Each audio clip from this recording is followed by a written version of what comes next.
What exactly happened? Because I know there's a lot of people who are probably listening to this that wasn't paying attention to crypto back in 2017, 2018. So they maybe never even heard of BitConnect. So maybe let us know like what actually happened in the end. Well, the thing that happens is that the founders, were the whales, and they remember they had the market. They had the market. So the market was right there, built within the own platform of BitConnect. They had the strength to be able to dump massive amount of Bitcoin, of the BitConnect coin into that market, and that's what they did. They decided to dump all of a sudden all of these different coins into the market, and it just crashed the market. They brought the thing completely down, and before you know it, everything crashed. People were selling the BitConnect coin in pennies, and they were very, very smart the way they did it, because at one point in time the BitConnect coin was like hundreds of dollars. Hundreds of dollars. Like all that time they were cashing in. Yeah. They were cashing in all the time, and then they decided that they were going to dump all of it, and then they dumped all of that, and that's it. It just came crashing down. Well, of course, the chart, Joel, that chart is so crazy. Oh yeah. Like, I remember we were talking about it, and the thing was like, and it was like over the course of like May. From like May, it was like it was very low. It was under $100 at May of 2017, and then January 2018, right at that time that everything was going up, it hit like 400, maybe $450, and then that thing just went straight down. Like that thing went boop, boop. Yeah.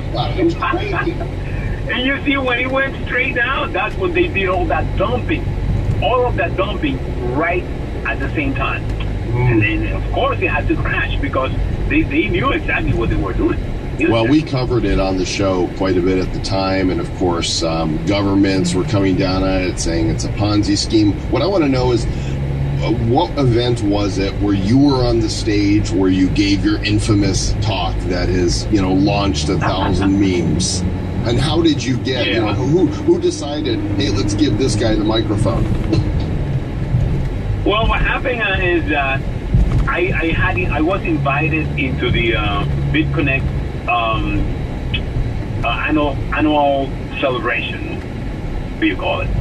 Because I was one of those investors that invested a certain amount of money that was more than, whatever. If you invest like 20, I think, or 20 something, then you had a free, or they paid for you to go there to the annual celebration. So I said, okay, sure, why not? I believed in the project. I thought the project was awesome. So I decided to go, and I went there. And it was it was a really great opportunity for me to go. So I said, yeah, I'm gonna go. And when I was there at the celebration, there was a group of people who were giving their testimonial as investors. And I saw the line of people and said, hey, I want to be in there too. And that's what I did. So who gets me the microphone? Well, they were giving the microphone to all of those people that were talking about their investment strategies.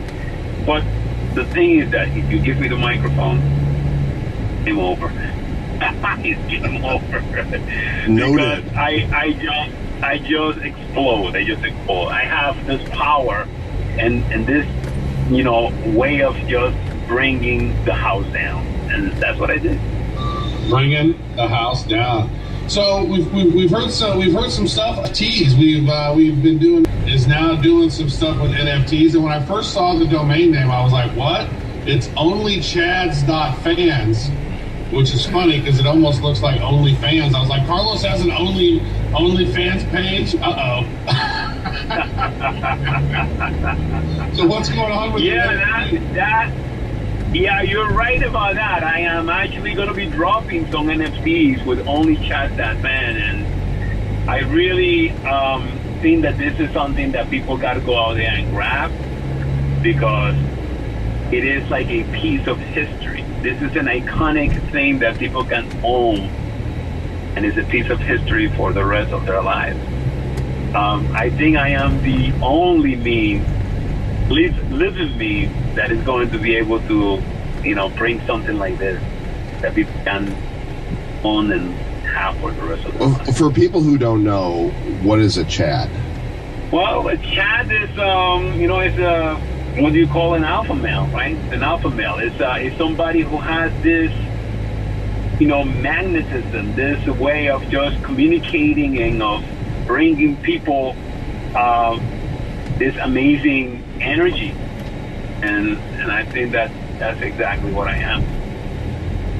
Carlos Chad. You're either a Chad or you're a beta male, right? Mm-hmm. And how it works. Chads are the ones that get all the girls, and the other ones are not. There's a big meme about Chad. Like he's like a big, like he's got a big chin and like big coif of like blonde hair, and it's almost kind of like a Pepe, but it's like he's a Chad, right? And so there's lots of memes around Chad. Chad's an investor. Chad does a lot of different things. So congratulations on being a Chad.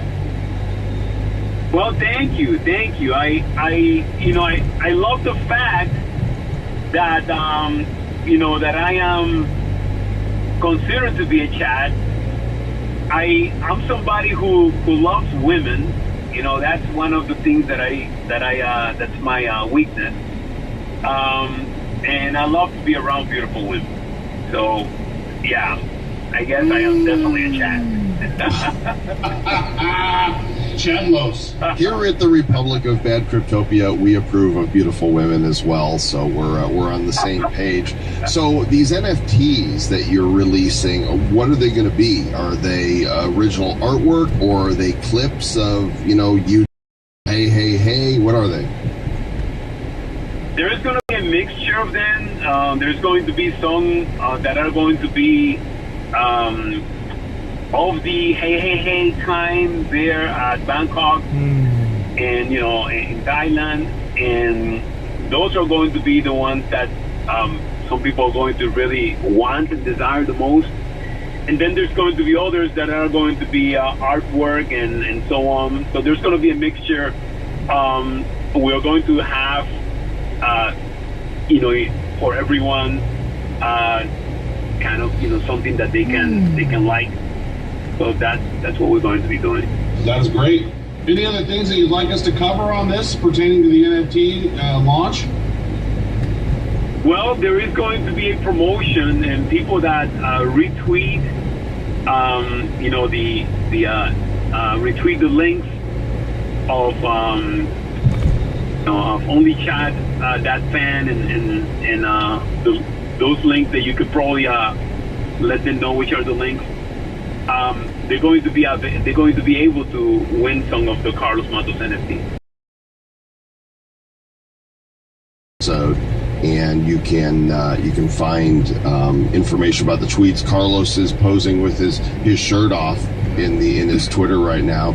So you're looking pretty ripped there for 57, almost 58, dude. Yeah, and that's just the beginning. That's just the beginning. I really believe that I have found a way just to keep myself like in the very best of shape ever. Like I'm just blown away by the amazing amount of energy and strength and power that I have been able to find. It's just in training disciplines that I practice on an everyday basis. But yeah. Carlos, are you looking at other crypto projects right now? I mean, you're probably, are you a licensed financial advisor? Because I know you were a broker for a time. I actually held at one point in time the Series 7 and the Series 63, but I am no longer anymore working as a financial advisor since I decided to be a therapist that works with autistic children, an ABA therapist. And it's something that I enjoy much more than being a financial advisor. So no, I am not a financial advisor. So nothing that I say can be construed as financial advice. Projects that I like on cryptocurrency, I really like the projects, that most people know already. The Bitcoin. I think Bitcoin is going to be huge, and it's probably going to take some time to go ahead and show us its face, but I believe it's going to be huge. Same thing with Ethereum as well, and of course the programs like Chainlink and we know that Financial advice for you, sir. After he didn't title anymore. Absolutely. This is great, Carlos. Man, I really appreciate you coming on the show and talking about this. You know what? I really think that, what you're doing with the special needs children is so important. That's awesome of you, man. I really like that. And that Hoff method. So let's maybe end this. So what is your morning routine now? Because you're in really good fitness, and you're doing Wim Hof, you're doing the breathing stuff, you're doing a cold bath, a hot bath, a workout. What's your morning routine? How long is it? I actually start at 3 a.m. in the morning, so I wake up a little bit earlier than most people do. And the first thing that I do, going to bed. I go to bed like around 10:30, 11. See, the reason why is it that I can do that is because the last meal that I have is at around 12 noon. So if you actually do not eat, that's personally what I have found. This is doing experiments on my own. If I do not eat and stop eating at 12, and the rest of the day I just drink water, by the time I go to sleep, I can go to sleep at 11 or 10:30, and I can wake up at 3 a.m. and I feel completely rested, like if I have slept like 7-8 hours. Now, I believe that the reason that is going on is because my autonomous system is completely at rest, because the digestive system is completely done, and therefore the rest that I get on those hours is a very deep. So I feel much more rested than other people. So then when I wake up in the morning, the first thing that I do is I do 1 hour of mental programming.